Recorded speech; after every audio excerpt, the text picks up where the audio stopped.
Welcome to Mind Patterns channel. You ever notice how some people just command respect? They can walk into a room and shift the entire energy without saying a single word. Well, today we're diving into a really counterintuitive idea, drawing from the work of Carl Jung.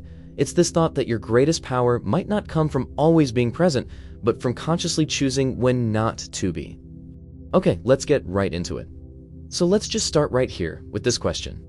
What if everything you've ever been taught about being helpful and responsive and always available, what if that's the very thing holding you back? What if your real strength, your true power, actually lies in strategic withdrawal? This is the core idea we're going to unpack together. Alright, first up, we've got to talk about a trap that so many of us fall into and we don't even realize it. I call it the availability prison. It's this deep-seated belief that our value is somehow tied to how accessible we are. But as you're about to see, this so-called virtue can become a cage, one we build ourselves. Now, this is what's so fascinating, this disconnect, right here. On the outside, everyone sees you as this wonderful, kind, super reliable person. But what's actually happening on the inside? How do you feel? You're drained. You feel predictable. And because you're predictable, you're easily controlled. You've been conditioned to say yes when every single part of you wants to scream no. And that constant performance is it's completely exhausting.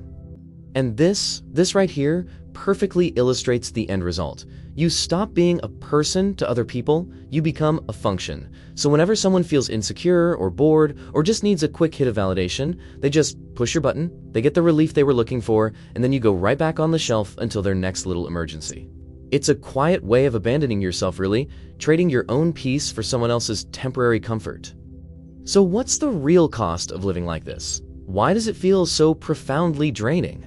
Well, it all comes down to a concept Carl Jung talked about, a finite vital resource, your psychic energy. Just think of your psychic energy as the battery for your mind, for your soul. It is not infinite. Every single interaction, every pointless argument you let yourself get dragged into, every time you force a smile, you're spending that energy. And here's the crucial part. If you don't consciously choose where that energy goes, believe me, the world will choose for you. And this is where it gets really real. Just look at where all that energy goes.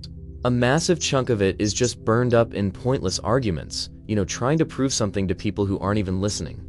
Another huge slice is spent chasing approval from people who, honestly, might not even have your best interest at heart. And the rest? It's just gone, zapped by knee-jerk emotional reactions to every little thing that comes your way. You're literally letting your life force leak out. Jung's wisdom here is just so profound. When you're constantly reacting to negativity, you're not beating it, you are feeding it with your own precious energy. You're making it stronger. Every defensive text, every angry reply, it just tightens the very emotional chains that you're trying to break. Now, when your energy is always running on empty, it does more than just make you tired. It makes you vulnerable. And that vulnerability, well, it opens a door to something a lot more insidious. And that brings us to the manipulation game. This is the key insight you have to get. Real manipulation isn't about brute force, it's about programming. People who are opportunistic, they don't need to yell. They don't need to threaten you. They've simply watched you. They know exactly what to say or what little passive-aggressive comment to make to get the reaction they want because you've given it to them 100 times before. And here's how brutally simple that cycle is. Step 1, they present a trigger. It could be a subtle criticism, a guilt trip, some kind of manufactured crisis. Step 2, you, being the reliable reactor, you respond exactly the way they knew you would. And step 3, just like that, your psychic energy is siphoned away. They walk off feeling powerful or justified, and you're left even more depleted, probably wondering what in the world just happened. So, how do you break the cycle? How do you unplug from this whole draining game? The answer is way simpler, and frankly, a lot more powerful than you might think. It lies in the conscious and strategic use of silence. That's it. But this isn't the silence of fear or giving up. Not at all. This is a deliberate, tactical silence. It isn't an absence of a response. It is the response. It's a declaration that you're in control. It's a moment of amplified presence where you hold all the power. So the crucial takeaway here is that silence is your ultimate shield. By refusing to react, you instantly shatter their little manipulation game. You take back control of the narrative. For you, it creates this pocket of space, of clarity. And for them? Now, it forces them to sit with the very emptiness they were trying to use you to fill. It is a profound act of self-sovereignty. Wielding this kind of silence, choosing to be unavailable, this isn't about punishing anybody. It's about liberating yourself. And this brings us to the final and most important part of this whole explinger, reclaiming your freedom. And a real change doesn't happen with some big, grand gesture. It starts with these small, concrete acts of self-determination. Just look at this list. Take a deep breath before you reply to that provoking text message. Turn your phone off for an hour and feel zero guilt about it. Walk away from a conversation that's just going in circles.